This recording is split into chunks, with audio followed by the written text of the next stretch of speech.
Salut à tous, c'est encore moi, Patrick Duval. Je vous rappelle que sur ma chaîne, je parle de tout ce qu'on peut faire soi-même. Abonnez-vous si vous aimez bricoler, il y aura plein de choses intéressantes. Et maintenant, passons directement au sujet de cette J'ai dû vidéo. vérifier un grand nombre de produits LED. Presque tous utilisent des LED individuels. Certaines peuvent être vérifiées à l'aide d'un multimètre. Mais récemment, de plus en plus, plusieurs LED sont prises en une seule. Dans ce cas, un multimètre ne suffit pas. Puisque la chute de tension sur la LED est plus grande que la tension donnée par le multimètre. Pour cette raison, j'ai décidé de construire un accessoire pour le multimètre. Pièces détachées. Seuls deux composants seront nécessaires pour fabriquer l'accessoire. Une alimentation et une résistance. Je vous parlerai du calcul de la résistance plus tard. La résistance que j'ai prise est de 8,2 kΩ, avec une puissance de 2 watts. Vous pouvez utiliser 0,5 watts, ce que j'ai fait plus tard, http://ali. Pub 5H6 ouvre. Fabrication d'une fixation simple pour multimètre. La construction peut être assemblée par montage sur charnière.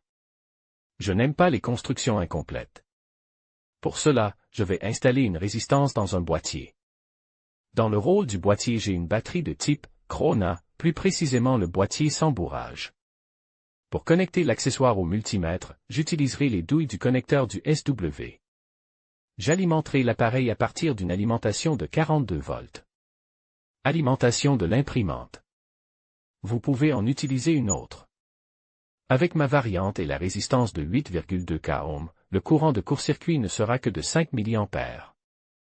Si la tension de l'alimentation est différente, le calcul est facile à faire. Divisez la tension de l'alimentation par le courant. Par exemple, 90 V 0,005 A égale 1,8000 ohm. Nous devons maintenant installer notre résistance dans le boîtier. Je fixe les douilles du connecteur SHR au boîtier et je les remplis de colle époxy. J'ai pris une résistance plus petite, 2 watts ne convenait pas. J'ai soude les fils et la résistance aux douilles. Cache la résistance dans une gaine thermorétractable. Sur le couvercle du boîtier, colle le connecteur pour brancher l'alimentation. J'ai aussi mis des fils pour tester les LEDs. Je colle le couvercle sur le boîtier. Pour des tests pratiques, il faut des jauges d'épaisseur. Je les ai fabriquées avec du fil de cuivre de 2 mm. Pour plus de commodité, je les ai bien sûr aiguisés.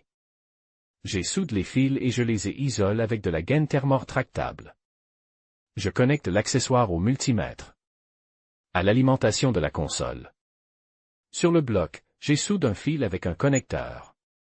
Nous prenons la LED testée et vérifions la chute de tension sur celle-ci. Le multimètre indique 2,7 volts. Nous la connectons au LEDs connecté en série. Quoi qu'il en soit, voici ce que j'ai. Il peut être utilisé pour tester les stabilitrons, connecte en polarité inversée. Le plus de l'attachement au moins du stabilitron et le moins de l'attachement au plus du stabilitron. Voir le schéma ci-dessus.